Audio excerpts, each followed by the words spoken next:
Hey, how's it going? This is Matt Swierk, one of your local real estate experts right here in Massachusetts. I'm with the Legacy Star team powered by Keller Williams Realty. Now, if this is the first time you've come to our channel and you're looking to find out what it's like to eat, sleep, drink, play, renting or buying a home in Massachusetts, then you're definitely going to want to subscribe to the channel. Click that little bell so every time we make a new video, you're going to get notified. Now, we've been doing these videos for a while now. We're really excited because we have a lot of people asking questions, all kinds of questions, and we love that. You have questions, we have answers. We want to be a great resource for you. It's very simple. You can call us, you can text us, you can email us. Remember, when it comes to Massachusetts, we've always got your back. All right, so of course, you never know what you're going to get when you come watching these videos. Today we really drafted this around some of the people that have recently reached out to us with questions specific about real estate. Of course, I'm a real estate expert. However, we like to keep this more generalized as far as the state of Massachusetts, some of the specific cities, because people that are coming in from other states, we have different rules that people aren't really used to or different policies. So we just want to kind of give a little or a generalized overview. If you have specific questions about some of the different processes or the different areas, then definitely reach out to us, directly one-on-one, and we can address those questions you have. So this stems from we've had a couple people call out actually that and it's smart to come here that want to rent first, get a feel for the area. I had this great conversation yesterday, and the person I was talking to said we want to test it out by renting. However, what are your thoughts on buying? And as we opened up that can of worms, we started talking all different things as far as how Massachusetts is a little bit different than the rest of the country. We might have talked in different videos. I am licensed in Massachusetts and New Hampshire. Those two states are very different about how they operate as far as the processes and the contracts. So the first thing, we got a text the other day that said, I'm coming into town, I want to rent, what should I be prepared for? So this is going to just kind of be, like I said, a very overall generalization as far as the rental process, if you will. And I come from speaking this firsthand in the sense that I'm an investor in real estate, and so I used to manage my own rental properties. So, and the groups that we belong to, there's a couple of large organizations here in Massachusetts that we belong to as far as networking is concerned, and the big one is going to be what's called mass landlords. And so, a lot of people in that group actually feel to have the same sentiment that we do as far as rentals is concerned. So, I want to just hit the rental aspect really quickly. So the first thing that someone had brought up is, what should I be prepared for documentation coming here to look at properties? You don't need any type of a pre-approval. You don't really need anything to go see a rental property. However, if you want to actually fill out an application, then there's going to be some documents that you're going to want to have to bring. Now, again, this is not everyone does it this way. This is our recommendation to you as far as if you're going to come to rent. And the first thing I would like to just touch upon is credit scores and credit reports, right? Now, something to understand is that if anyone that houses data has to have very secure processes in place to make sure that data doesn't disappear. So when it comes to social security numbers, I know a lot of property managers and landlords are a little nervous to have that data because it literally has to be locked under two different doors, under file cabinets. I mean, there's a very specific process as far as holding that data. And no one really wants to have that liability on their shoulders. So what we always recommend is go to one of the sites, pull your own credit report, right? Have it so it's active. Don't take a screenshot because it doesn't show as much information. So to get that report, block off your pertinent information. No one needs to know your social security number. Those things will come further down the road when you're actually ready to pull the trigger to actually rent a place if that property owner or manager or landlord actually asks you for that.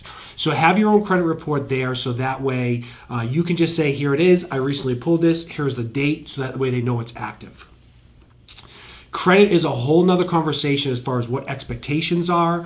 Really, when we were managing our own rental properties, what was important to us was what was the story behind this. Because, I'm very vulnerable. I'll tell you everything. You ask me a question, I'm going to tell you. I had some issues with credit, right? And some of my credit issues had to do with medical bills and with my student loans. And so as someone that went through some of those pains of getting from a high credit score, dropping it through the floor, and having to rebuild that, it's really important that, especially with people that we were engaging with, that I didn't want to just say, okay, here's the minimum credit score. Because real world takes over, and for us, specifically, we wanted to see what the story was. So was that person paying their cell phone bill on time? Were they paying their landlord on time? Were they paying their electric bills? Those absolute necessities, were they paying those, right? And, I think that's something that I'm going to say, some people might, pick up on this talking about a necessity. Well, I'm not the only one that said, geez, if I don't pay my student loans, not that big of a deal because the college has so much money they can absorb it, right? So I had the wrong attitude towards the college. However, a lot of people have that same thing, right?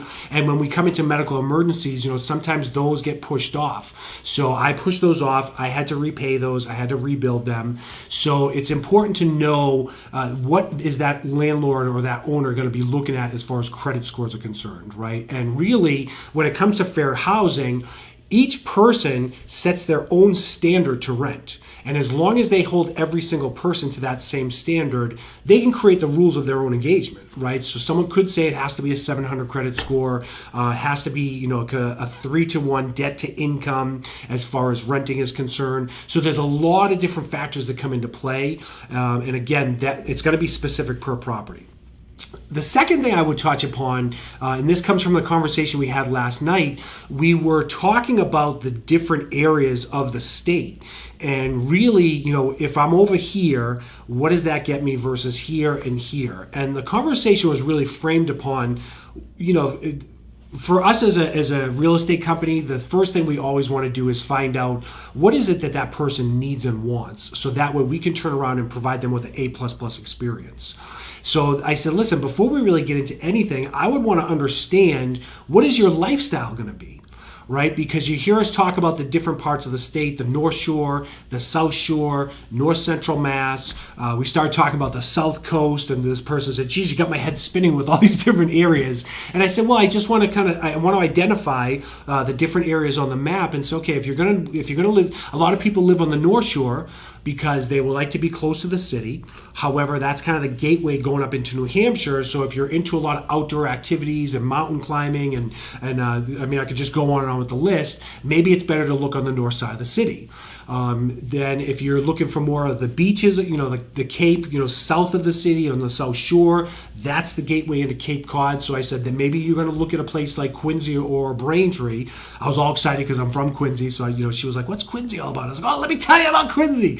So that was really exciting. And we kind of said, well, this is what the benefits of living here would be. And then we talked about another community out called Waltham, and that was some different amenities there. So and of course, what's most important, I would say, as far as helping someone is what are you looking for as far as commute times? Do you want to be on our train or our trail? Not even our trails. This is what happens. So our train system is called the MBTA. We call it the T. And for me, the T is the centralized lines of the green line, the red line, the orange line. However, the T also has the commuter rail. The T also has a bus system. The T also has a ferry service. So that's why I said, I start getting tongue-tied. And someone was picking on me a couple weeks ago because they've said, yeah, this guy was talking about Plymouth Rock. And it's not a town, it's a thing. So Tyler's back here laughing because he's like, Matt, you're not supposed to bring that up. But we were dying laughing. So anyway, we have our own lingo here. We have our own thoughts of what happens here. So anyway, that's another thing is I would really recommend, if you're confused on where you might want to go, let's get on the phone or I can pinpoint a couple areas as far as what's your lifestyle going to be, and what are you going to really be doing, so that way So preparation as far as the area, that's going to be another thing I would say is a big tip as far as renting is concerned. A lot of the property managers I know basically will take a first, a last, and a security deposit on top of that. That's going to be your heaviest investment, I would say.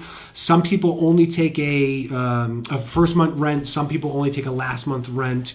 our security deposit laws in Massachusetts are very, very specific. So some owners say, I'm not going to deal with that, and they take their chances that the person they're renting to is not going to cause damage to their units. So I would say, just to be cautious, think about a first, a last, and a security. The other thing that's really changed over the years is that as a society, we have a lot more pets.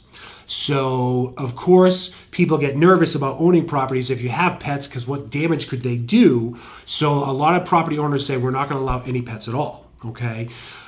Which allows the ones that do to maybe charge a little more of a premium to allow your family, your furry family members. They don't have to be furry, but your family, I was gonna say four-legged, but they don't have to even be four-legged. So your pets, we'll call them pets, right? I know they're family members, but your family members, right? So your animal family members.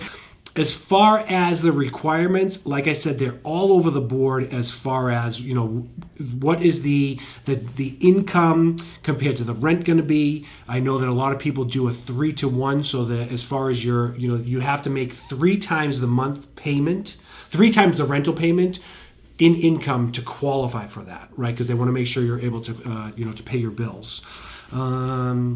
Other things as far as rentals are concerned, we got into a conversation of what was my personal opinion as far as being like in a condo. We refer to a condo versus a big apartment building versus what this person referred to as a duplex. Now this is an example of an apartment complex. I also hear not tenant. What's the word I hear? Like triplexes, right? So our lingo here is multifamilies, right? So the multifamilies, even that could be a 2-unit building, a 3-unit building, a 4, even 6 to 8. I don't look at 8 units as being a big apartment complex. I think of kind of the high rises with 4, not even high rises, but 4 levels. You're talking hundreds and hundreds of units. Those are apartment complexes in my mind. So that was another question that was asked to me as far as my preference was, where would you go and what do you think is a better value? And it really goes back to lifestyle, right? Now, this is no earth-shattering information I'm sharing with people right now. However, your big apartment complexes, you're in there with a lot of people. You're probably going to have more amenities. You're going to have a swimming pool maybe. You're going to have a gym maybe. You might have a basketball court, volleyball court. You might have a facility that you could, have. You might either rent or be able to use for birthday parties or showers or anything of that nature, gatherings. You'll get those as far as that apartment complexes. In Massachusetts, especially Boston proper, we have a lot of what we refer to as multifamily properties. And, you might have 2 or 3 neighbors. They're probably above, below you, depending on where it is. You're going to pay probably a lot more money, or you'll pay a little bit more money being on the first floor of one of these buildings versus having to go to the second or third floor. And we've gotten really creative as far as taking these big, older Victorians and saying, okay, well, we're going to convert the third floor. It's kind of got smaller ceilings, kind of tight, right? However it works. And so, of course, those are going to be a little bit cheaper just because of the non-conforming layouts, I would say. However, when it comes to the heating in the wintertime, you're on the third floor, heat rises. So it's great. Summertime, get an air conditioner. Okay, so I think that's really kind of just some general things as far as renting. I just really want to talk about as far as, what is the different areas, what's expected as far as credit's concerned, as far as the deposit is concerned, just some very, very basic things that hopefully that gives a couple tips on as far as renting is concerned. All right, so nothing mind-blowing as far as, wow, look at all that data as far as renting in Massachusetts. We just want to set a couple expectations, and I think really the biggest thing is that when it comes to, whether you're going to come here to rent, if you're looking to buy, you just want some basic information as far as visiting here. Again, we want to be a great resource for you. You have questions, we have answers. All you have to do is send us an email, send us a text, give us a call. We're always here to dive deeper into subjects. And when it comes to Massachusetts, we've always got your back.